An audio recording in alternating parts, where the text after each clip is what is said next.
Hello दोस्तों, क्या आप जानते हैं कि आखिर क्यों हैं भगवान शिव जी की तीन आँखें।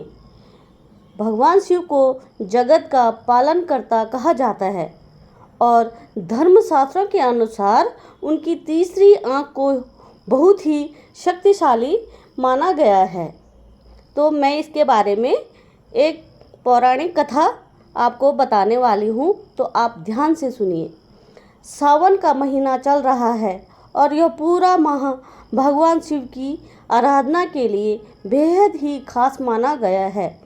कहते हैं कि जब भगवान विष्णु योग निद्रा में चले जाते हैं तब भगवान शिव धरती का कार्यभार संभालते हैं और इस दौरान सावन के महीने में उनका विधि विधान से पूजन किया जाता है। मान्यता है कि सावन में यदि भोलेनाथ प्रसन्न हो जाए तो अपने भक्तों की सभी मनोकामनाएं पूरी करते हैं। सभी देवी देवताओं में भगवान शिव सबसे अनोखे और शक्तिशाली देवता माने गए हैं। भोलेनाथ के गले में सांपों की माला, नंदी की सवारी, जटाओं से बहती गंगा, सिर पर विराजित चंद्रमा और तीन नेत्र उन्हीं सभी देवताओं से अलग दर्शाते हैं। लेकिन क्या आप जानते हैं दोस्तों कि आखिर भगवान शिव की तीन आँखें क्यों हैं? देवी देवता हो या आम मनुष्य, सभी के दो आँखें होती हैं, लेकिन भगवान शिव ऐसे देवता हैं जिनकी दो नहीं बल्कि तीन आँखें हैं। धर्मशास्त्रों में दाईं आँख को सूर्य, बाईं आँख को चंद्रमा और मस्तक पर मौजूद तीसरी आँख को अग्नि स्वरूप माना गया है।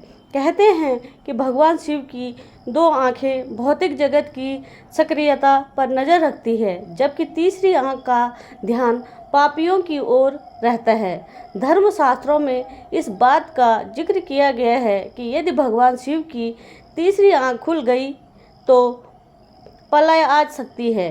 यह आँख इस बात का संकेत देती है कि सारे जगत का न तो आदि है और न ही अंत है।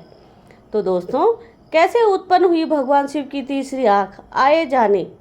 धार्मिक पुराणों के अनुसार एक बार नारद जी भगवान शिव और माता पार्वती के बीच हुई बातचीत के बारे में बताते हैं, जिसमें भोलेनाथ की तीन आँखों का रहस्य छुपा हुआ है।